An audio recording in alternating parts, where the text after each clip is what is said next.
Dikarenakan banyak request yang tak paham atau hanya ingin mendengar, maka Bang Bet putuskan untuk part ketiga dan juga seterusnya akan Bang Bet gunakan bahasa Indonesia.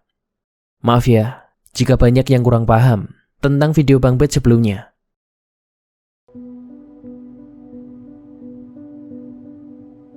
Aku mulai memerhatikan semua ucapan Mbah guna memberikan pengetahuannya tentang alam.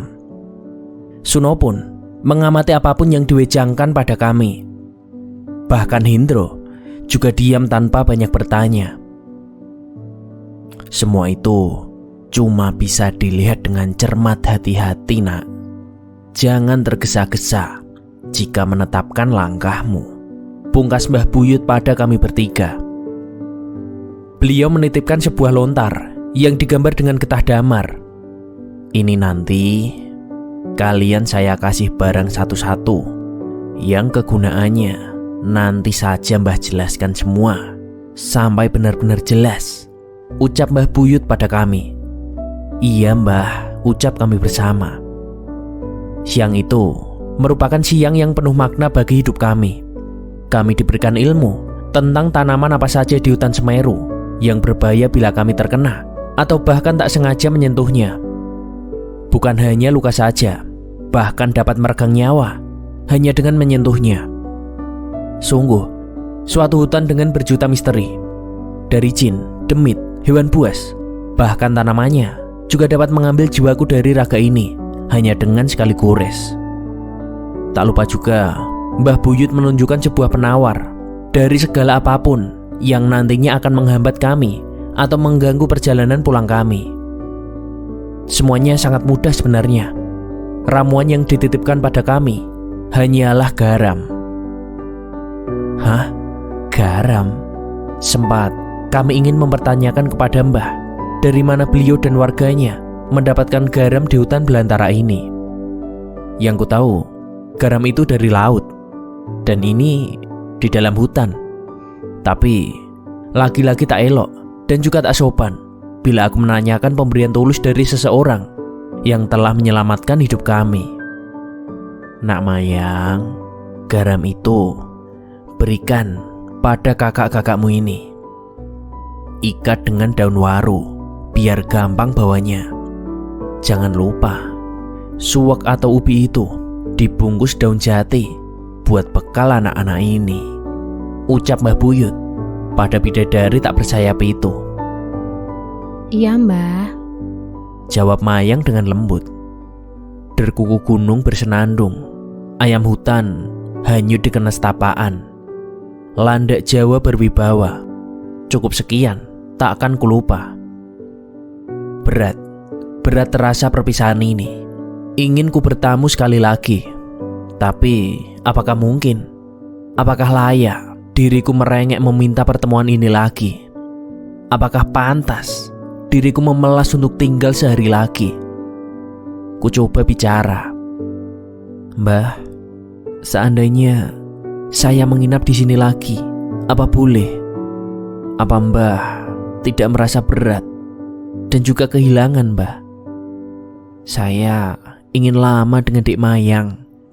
Maksud saya ingin menimba ilmu sama Mbah.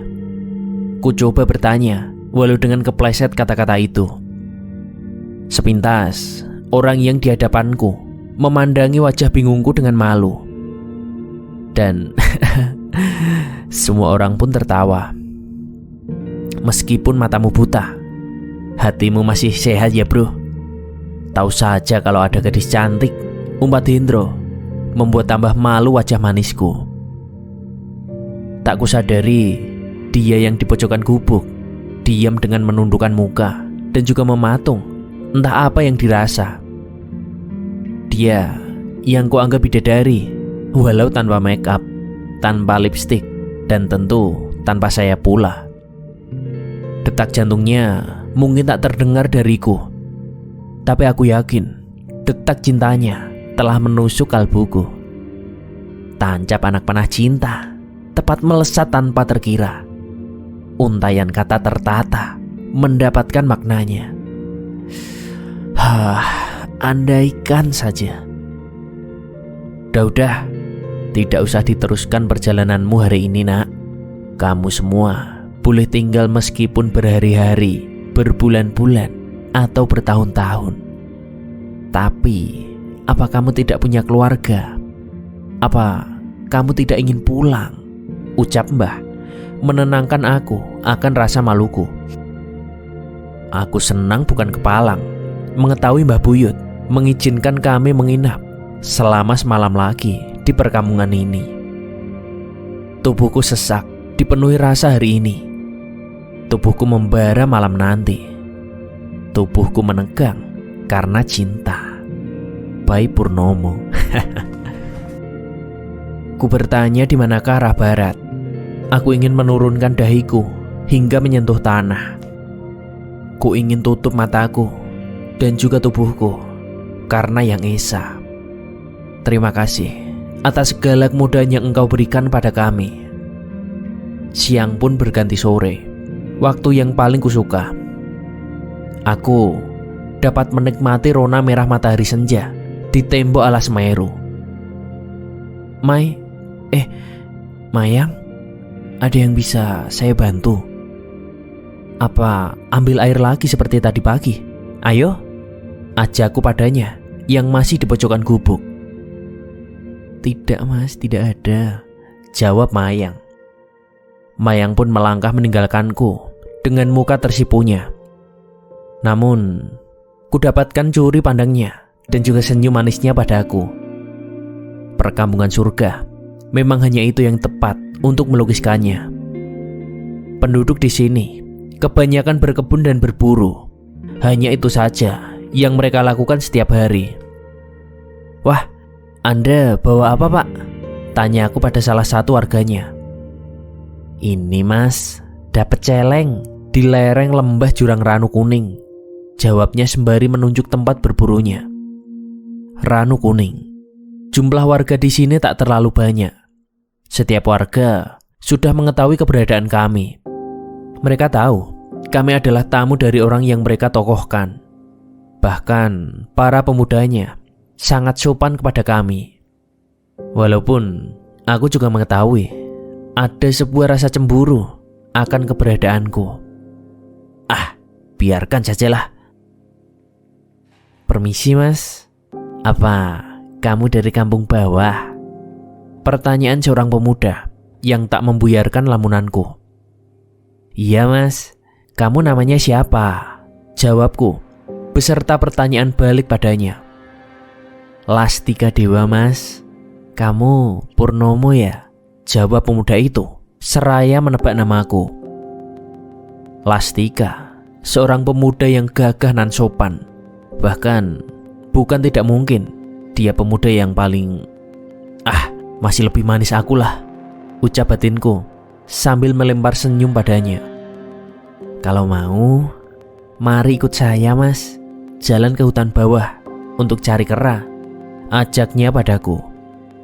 Sial memang orang ini, manusia dimonyet-monyetin. Ini sebenarnya ngajak berantem mungkin ya, batinku meronta. Kusanggupi ajakan pemuda itu, walaupun Suno dan Hendro enggan meninggalkan gubuk dan juga tikar mereka. Pikirku ingin melayangkan gudam pada pemuda itu. Tapi apalah aku yang hanya mampu bersembunyi dalam dawai dan nyanyi teruntuk para lelaki tanpa putri. Memang ngelindur aku. Kalau mau berkelahi pasti babak belur tubuhku, ucap batinku lagi. Apa nggak bahaya Mas? Apa mungkin aku bisa mengimbangi dirimu? Apa? Jawabku penuh pertimbangan. Sudahlah, kamu jangan takut Mas. Ada Lastika Dewa, pasti aman selamat sentosa, tanpa kekurangan apapun Mas. Senyum Lastika menjawab pertanyaanku. Langkahku ditemani senja serta kawalan Lastika. Kami berburu kera yang merupakan menu makan malam mereka. Apakah kami akan mendapatkan kera buruan? Mataku ngantuk saja. Sudah malam nih Mas, nggak pulang aja? Ucapku agak heran padanya. Tidak apa-apa mas, memang biasa berburu monyet saat malam, jawab Lastika seraya melempar senyum. Sekian lama kita hanya duduk saja di bagian rerumputan yang lebat. Saya sebenarnya mau tanya sama kamu mas, apa saya ini cocok sama Dek Mayang? Sebuah pertanyaan yang sangat kampret dari Lastika kepadaku. Aku tahu, sebenarnya ia mengajakku bukan untuk berburu kera, melainkan ingin mengujiku, atau apalah. Aku diam 1000 bahasa. Seandainya saya tidak cocok, ya tidak apa-apa mas, ucap Lastika lagi. Aku tahu, memang banyak yang menginginkan Dek Mayangku. Aku juga paham perasaan para pemuda kampung itu ketika keberadaanku yang sangat singkat ini ternyata lebih menjadi perhatian Mayang daripada mereka. Kamu seandainya menginginkan Mayang, silahkan mas. Saya juga tidak pantas sama Dek Mayang, ucapku pada Lastika. Pandai dan santun, dua sifat itu yang ada pada Lastika. Dia sadar bahwa hanya dengan menjadi temankulah salah satu jalan mendapatkan pujaan hatinya yang sebenarnya sangat aku inginkan juga. Malam pun datang bersamaan dengan suara burung dares yang menggambarkan kesedihanku. Kuajak Lastika untuk pulang agar hati dan badanku bisa kuistirahatkan. Pertemuan yang begitu bahagia seperti apapun pasti akan ada perpisahan. Malam itu aku tak ikut berkomentar saat Mbah Buyut dengan teman-temanku saling bercengkrama dan juga saling bertanya. Pikiranku hanya satu, aku harus dapat menghilangkan Mayang demi kebaikan dia dan juga warga kampung ini, agar tak ada hal yang bisa merusak ketentraman dan kesejukan para warganya. Tuhan, malam indah tanpa senyuman, malam penuh bintang juga penuh bimbang. Malam sejuk, namun dengan berjuta kesesakan dada. Ku teteskan air mata di pipiku. Ku coba menghapus rasa sayangku padanya yang sempurna. Sudah malam, ayo tidur. Besok, bisa atau tidak, kalian semua harus naik, berkelana melewati alas suwung dan juga ranu kuning itu. Jangan sampai kalian lemas karena kurang tidur, pinta Mbah Buyut padaku dan juga teman-temanku. Ku tahu malam itu ada 2 telinga yang tidak pernah tidur hanya untuk mendengarkanku. Aku tahu kamu belum tidur, Dek. Maaf, aku harus meninggalkanmu. Bukannya aku tak suka atau tak sayang, tapi aku sadar aku itu tamu dari luar. Aku tak bisa menjadikanmu sebagai istriku, ucapku pada 2 telinga yang ada di balik gedek pemisah gubuk kami. Sepanjang malam tak henti-hentinya aku meminta maaf tentang perkataanku, tentang semua sikapku, dan tentang semua apapun itu yang membuat gadis itu nyaman di sampingku, yang membuat gadis itu tersipu malu padaku. Lirih, namun masih dapat kudengar dengan baik tangisan pada asmara pertamanya. Aku sadar aku salah. Aku sadar pemuda ini hanya bisa merangkai kata. Aku pun sadar bahwa bintang pun ikut bersedih akan cerita cintanya. Semburat fajar mulai menampakkan warnanya. Dengan susah payahnya menyibak sang embun. Pagi merupakan waktu yang kutakutkan kala itu. Pagi itu, pagi perpisahan antara aku dan juga dengannya yang aku sayang. Apa sudah bangun anak-anak itu, nak? Seumpama belum, ya tolong bangunkan supaya bisa berangkat ke hutan atas. Dengarku akan suara Mbah Buyut. Nggih, Mbah. Suara halus gadis pujaanku. Dengan berjinjit, Mayang melangkah ke gubuk depan, tempat kami tidur. Perlahan, ia membuka pintu. Kutatap mata sembab Mayang pagi itu. Aku tahu dan aku sangat yakin. Yang kudengar malam itu adalah tangisan Mayang, gadis suciku. Mayang pun berucap lembut seraya mencoba membangunkan kami. Mari semua, sudah pagi ini. Sebentar, Dek. Apa aku boleh bicara sedikit denganmu? Tanyaku kepada Mayang yang dibalas dengan anggukan kepala. 2 hari ini aku ucapkan terima kasih banyak, Dek, sama kamu. Aku juga minta maaf jikalau membuat kesalahan pada Dek Mai.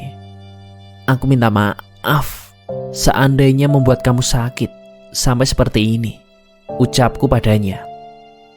Tetes bening itu keluar lagi dari mata indahnya. Tetes bening itu mengisyaratkan rasa duka. Kenapa aku tega membuat gadis itu menangis? Tak bisa kubayangkan pertemuan sesingkat ini ternyata membuat gadis suci ini nelangsa. Maafkan aku. Aku tidak tahu, Mas. Rasanya hati ini senang sekali waktu ketemu kamu kemarin. Tapi sekarang hati ini rasanya sakit. Jawab Mayang dengan sesenggukan yang menyayat hatiku. Mungkinkah aku ini cinta pertamanya? Atau apa? Yang pasti aku tak bisa memaafkan diriku sendiri yang telah tega menyakiti gadis itu. Dek, aku tahu tentang apa yang kamu rasakan. Tapi aku juga tak bisa apa-apa lagi, Dek. Kamu tak bisa turun dari sini, dan aku juga tak bisa menetap di sini. Aku punya bapak ibu di desa, Dek. Ucapku menjelaskan pada Mayang. Ia menceritakan bahwa dirinya dan juga Sinta adiknya selalu ditinggalkan oleh orang yang mereka sayangi. Mulai dari meninggalnya ibu mereka, selanjutnya bapak mereka. Dan kenapa sekarang ketika ia menyayangi seorang pemuda, pemuda itu pun akhirnya meninggalkannya juga. Cerita kasih hidupnya dan juga pertanyaannya yang tak bisa aku jawab lagi. Semua itu memenuhi setiap relung tubuh dan juga jiwaku. Dek, kamu kenal Lastika. Dia itu sebenarnya pemuda yang cocok untuk kamu. Lastika itu pemuda yang sejati untuk dirimu dan bukan aku, Dek. Seandainya kamu mau cinta dan juga sayang dengan laki-laki, harusnya itu adalah Lastika. Tuturku lembut menjelaskan pada Mayang sembari menatap wajahnya. Lama kami berbincang.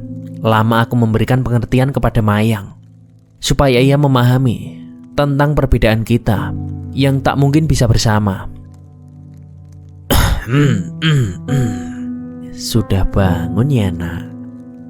Batuk dehem atau isyarat Mbah Buyut pada kami membuat aku gugup dan juga kaget. Mbah mengerti dengan apa yang kamu pikirkan. Mbah paham, tapi seandainya kamu mau ikut pemuda itu, Mbah tak bisa mencegah. Cuma satu pertanyaan, Mbah. Apa kamu bisa meninggalkan Mbah, adikmu Sinta, dan juga warga ini? Ucap Mbah Buyut pada Mayang. Sudah, Mbah, sudah. Saya dan Mas Pur sudah ikhlas dan lapang dada, Mbah. Jangan khawatir. Jawab Mayang sembari menyeka air di pipinya. Jawab seorang gadis yang lebih mengutamakan keluarga dibanding kebahagiaan hatinya. Jawab Mayang yang lebih patuh pada Mbah Buyut sebagai pengganti orang tuanya. Apakah di zaman sekarang masih ada gadis sepertinya? Apakah masih ada gadis yang selalu mengutamakan keluarganya, menjaga kehormatan dirinya dan juga warganya? Apakah masih ada gadis yang selalu menundukkan mukanya demi masa depan cintanya? Andaikan itu ada, hanya pemuda istimewalah yang beruntung mendapatkan gadis itu. Sudah, Mbah, sudah. Saya dan Mas Pur sudah ikhlas dan lapang dada, Mbah. Jawab Mayang sembari tersenyum lucu sambil menyeka air matanya yang masih saja menetes. Hanya seorang gadis suci yang dapat menutupi kesedihannya dalam senyum bahagianya itu. Matahari mulai meninggi. Hatiku sedih, tapi selalu berharap bahwa pertemuan serta perpisahan kami adalah berkah dari Yang Esa, Tuhan pencipta alam semesta. Perpisahan kami ditemani semua warga kampung ini. Tanpa terkecuali, kehangatan para warga kami rasakan. Mereka bagaikan keluarga kedua bagi kami. Mereka mengantar dan juga memeluk kami. Mereka merasa kehilangan akan perpisahan itu. Ingat ya anak-anak, apapun yang Mbah katakan waktu itu untuk peganganmu nanti di alas suwung dan juga seterusnya. Semoga kalian semua selamat sampai ke tempatmu tanpa ada kurang apapun, baik nyawa ataupun raga, ucap Mbah Buyut sambil memberikan nasihat. Kami anggukan kepala kami sambil berjabat tangan dengan Mbah Buyut serta dengan warga kampung secara bergantian. Sekarang mayang itu harus jadi milikmu, Mas. Kamu harus bisa merebut hatinya dan membuat senang perasaannya untukmu, Mas. Aku sampaikan kata itu pada Lastika waktu berjabat tangan dengannya. Dibalas dengan anggukan dan juga senyum bahagia Lastika. Dan terakhir, tibalah aku pada Mayang. Gadis itu hanya menundukkan mukanya. Mungkin memang itu yang sangat elok dilakukannya di saat seperti ini. Kuraih tangannya dan kutatap mata bening berhias bulu mata lentik itu. Kuamati wajahnya sampai aku membungkukkan badanku. Senyumannya kepadaku semanis sungai nirwana. Oh Tuhan, gadis manis ini kenapa harus aku tinggalkan? Mungkin kelak aku bertemu lagi ketika memang benar-benar di nirwana. Entahlah, ku balas senyumnya di balik wajah yang tetap menunduk itu. Dek Mayang yang cantik, Masmu ini pamit pulang ya. Ucapku sedikit sedih, tapi tetap harus tegar dan juga ikhlas. Aku berpesan bahwa kamu harus jadi wanita yang berani menata hati, menata pikiran, dan menata tingkah lakumu ya dek. Harus bisa memilih, membedakan, dan juga menjaga barang baik dan buruk. Milih jalan hidup yang digariskan Tuhan, dan juga menjaga kemantapanmu sebagai seorang wanita. Kuatkan tekadmu ya Mas. Tetap jadi pria yang tangguh. Harus jadi pria yang ngalah, ngalih, ngamuk, ucap si Mayang membalasku. Selamat tinggal, wahai pujaan hatiku. Masih hangat sinar mentari pagi itu, menandakan masih pagi. Kami berjalan menyusuri tebing demi tebing. Jutaan kerikil tajam, bebatuan terjal juga kami lewati untuk keluar dari kampung itu. Kampung keluarga kami yang kedua. Sampai kami masuk lagi ke bagian alas suwung. Kami hanya mengandalkan peta lontar dari Mbah Buyut. Memang hutan ini hutan yang sama, namun kami bagaikan sudah hafal dengan setiap jalurnya. Kami dengan mudah mendapatkan dan juga menemukan setiap titik tanda di peta tersebut. Walaupun pada waktu itu kami baru tahu kalau arah mata angin bisa dilihat atau ditemukan pada kode alam, yaitu tentang letak lumut yang menempel di setiap batang ataupun tumbuhan besar. Mungkin mudah dan juga sudah banyak yang tahu tentang kode lumut batang kayu ini, tapi bagi kami ini merupakan hal baru. Lumut akan berwarna hijau di sisi sebelah timur, dan lumut yang menguning kehitaman ada di sebelah barat. Dengan mudahnya kami mendapatkan arah angin ini semata-mata karena pengetahuan yang diberikan oleh Mbah Buyut kepada kami bertiga. Jengkal tanah alas suwung kami pijak bersama. Hembusan angin tipis saat sepatu kami menginjak pijakan di alas suwung. Sialan, ternyata gampang ya lewat hutan ini. Enggak kayak kemarin, ucap Hendro tak henti-hentinya mengumpat kebodohan kami. Udah dibilangin, jangan ngumpat kamu itu Hen. Mulutmu apa nggak pernah diselamatin? Sini kamu, tak tapok sepatu mulutmu, ucap Suno yang jengkel akan semua umpatan Hendro. Aku tetap diam dengan anganku, angan kehilanganku akan gadis kampung dan juga warga di sana. Benarnya Kalau aku nggak sekolah, mendingan aku tinggal di kampung itu, bro. Aku suka sama keasrian alam dan juga isinya, ucapku pada keduanya. Eleh, coba nggak ada Mayang di sana. Adanya orang tua semua. Pasti udah lari dari kemarin kamu, Le, ucap Suno sambil mengejekku. Kamu tahu, bro, tadi malam kamu tuh ngomong terus sama sayang-sayangan sama si Mayang. Sebenarnya aku sama Suno gak tidur, bro. Ya, aku cuma senyum-senyum, tapi ya merasa kasihan juga sama kamu sama Mayang. Cinta beda yang tak pernah sampai, katanya, ucap Hendro menambah tertawa mereka berdua. Makanya jadi pemuda itu yang banyak pacarnya, jangan jomblo-jomblo aja. Kenal sekali udah mau diajak nikah. Lah kamu itu apa ya, sama dengan hewan? Ejek si Hendro menambah kelucuan itu.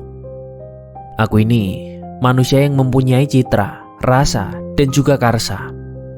Akan tetapi ketiganya tak berguna tatkala cinta sudah bicara. Batu dengan diameter lebih dari 6 meteran itu menjulang bak permata hitam di atas tanah. Namun anehnya, seperti ada mural-mural halus yang berwarna merah. Apakah itu mural masyarakat purba? Atau ada orang sebelum kami yang datang kemari? Itu tidaklah penting bagi kami.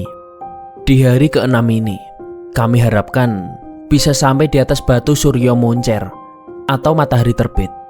Kenapa area itu disebut dengan nama itu? Aku pun juga kurang tahu. Bahkan si Hendro yang sering bertanya kepada Mbah pun tak mengetahui artinya. Kok bisa dinamai batu surya terbit ya? Padahal kan nggak kena sinar mentari. Malah kesannya gelap gulita, tertutup semak belukar. Celetus Suno, persis dengan apa yang aku pikirkan. Yang penting bisa selamat dari alas wong saja sudah sangat lebih dari cukup bagi kami. Dari sebelah kanan kami, tiba-tiba keluarlah sepasukan putih berkuncung. Bro, hati-hati bro, ada pocong di sampingmu, kata Hendro sembari menarikku. Di tempat itu, kami mendapatkan sambutan yang kurang begitu mengenakan. Ada sekitar 7 pocong di atas kanan dan puluhan lainnya di bawah kami. Pocong-pocong itu keluar dari sela-sela pepohonan. Kenapa di hutan seperti ini ada pocong? Muka yang terkelupas dengan sedikit daging membusuk, mata yang gosong, namun memendam rasa kebencian yang teramat dalam. Mau tak mau, kami harus siap mental untuk berhadapan dengan pocong-pocong itu. Alah, tenang aja, cuma pocong. Pokoknya kamu semua jangan sampai kena ludahnya. Bisa gatal-gatal 3 bulan, jawabku kepada Hendro. Ada pocong yang memang bisa meludah, dan ludahnya jika terkena kulit akan melepuh, gatal-gatal, dan membuat bekas koreng hitam. Dan baunya sangatlah sangat busuk. Suno mengambil langkah depan. Sembari tertawa, ia berkata, jangan sampai salah satu dari kamu meludahi aku dan juga teman-temanku. Kalau sampai itu kamu lakukan, aku siksa kamu, pocong. Kami memang tak pernah takut dengan pocong, gendruwo, kuntelana. Itu semua demit kelas teri bagi kami. Aku dan Suno suka sekali memainkan game, yaitu balapan pocongan di kampung, dan tahu pocongan mana yang ganas dan juga yang pemalu. Mungkin banyak orang tak percaya, tapi bagi kami itu semua hal yang biasa. Kami tak takut dengan jenis demit atau setan seperti itu, karena kami sudah dibekali dengan ilmu mengaji dan juga ilmu spiritual, khususnya mata batin, dari sejak dini oleh keluarga kami. Udahlah, itu setan kampungan Le, jangan diladenin. Ayo cepat dibakar, lanjut Suno padaku. Bagi kami, demit kampungan atau demit yang sukanya mengganggu lebih biasa daripada seremnya bertemu ibu kos atau bertemu dengan debt collector, yaitu tukang tagih kreditan. Pocong-pocong itu masih kelayapan dan juga mengintai kami. Sorot matanya sangat jelas. Apalagi tak hanya 1-2 pocong, tapi puluhan pocong. Kami tak mau menghiraukan pocong-pocong itu. Kami tetap melangkah dengan sekuat tenaga untuk mencapai batu bergambar merah itu dalam lontar yang diberikan oleh Mbah Buyut sebagai petunjuk arah kami. Di sana diberi tanda matahari dan mengisyaratkan kami tak boleh telat sampai di sana dan jangan sampai malam mendahului kami. Pagi bergerak mendatangkan siang dan siang pun cepat menyuguhkan petang. "Udah gelap, bro. Apa nggak ada bahaya lagi nanti di sini?" kata Hendro was-was pada kami. "Gelap ya biarin aja. Yang serem itu bukan gelapnya, tapi mulutmu itu yang dari tadi bicara kotor terus. Nggak bosan ya kamu bicara kotor?" ucapku sembari menutupi ketakutan. Sore ini, petang ini, malam ini, lolongan anjing hutan mulai membahana memenuhi malam. Padahal belum malam. Kenapa kengerian ini sudah disuguhkan pada kami? Memang sudah kelihatan dan juga nampak dekat. Namun yang kami rasakan, batu itu seakan selalu menjauhi kami. Apakah cuma rasa aku saja? Atau memang sering terjadi pada para pendaki lainnya? Terlihat dekat, bukan berarti memang dekat.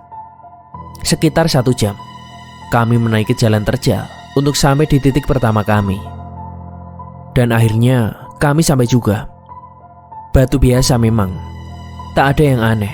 Tapi kenapa banyak penjaga tak kasat mata di sana? Batu itu bagaikan diselimuti kabut tipis. Dan yang pasti, kami dibuat ngeri lagi.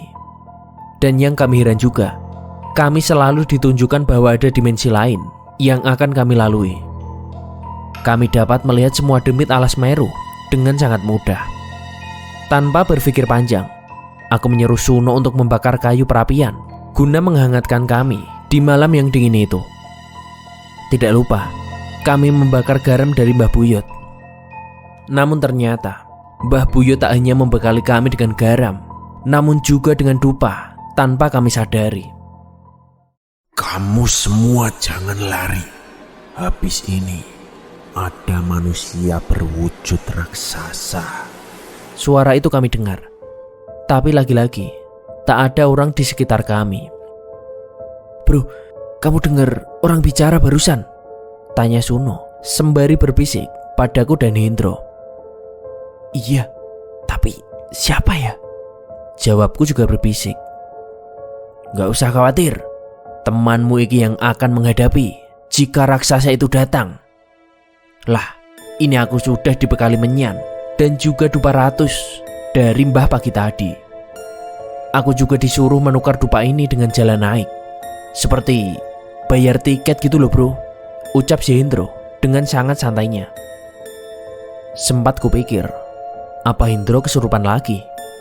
Yang aku tahu, ia adalah seorang penakut yang cengeng. Tapi kenapa sekarang dia bisa berubah? Malam disertai hujan menambah beban tersendiri di hati kami. Kami tak bertenda, namun berlindung di lubang kayu besar di atas batu bertulis itu. Benar saja, baru selang berapa lama, dari kejauhan, kami melihat ada sebuah bayangan. Bayangan manusia, apa hewan?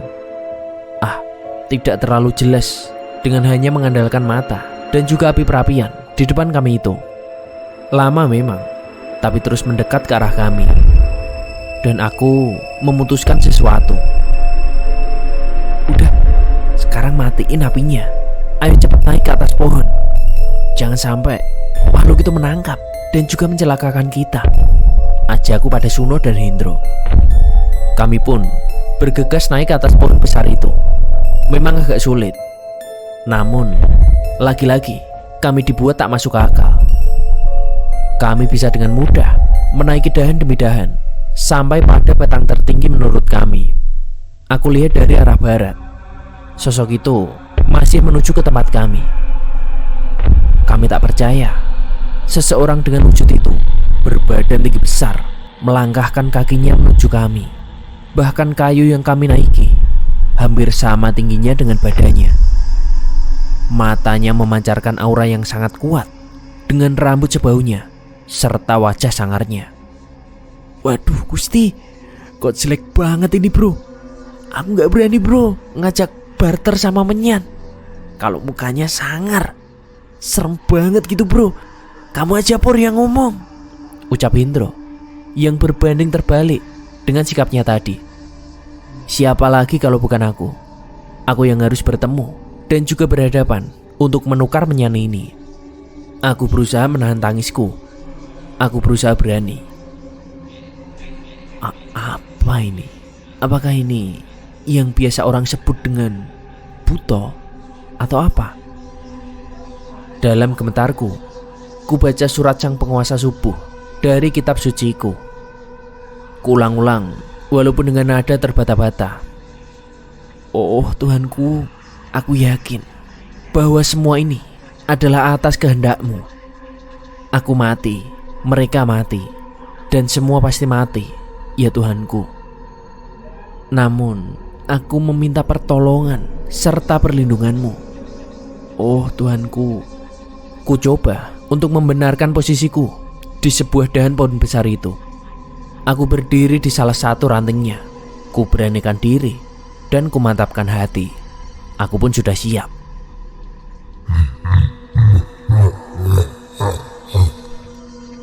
Sudah lama aku tidak merasakan daging dan tulang manusia. Kamu semua bisa jadi santapanku dan menambah kesaktianku.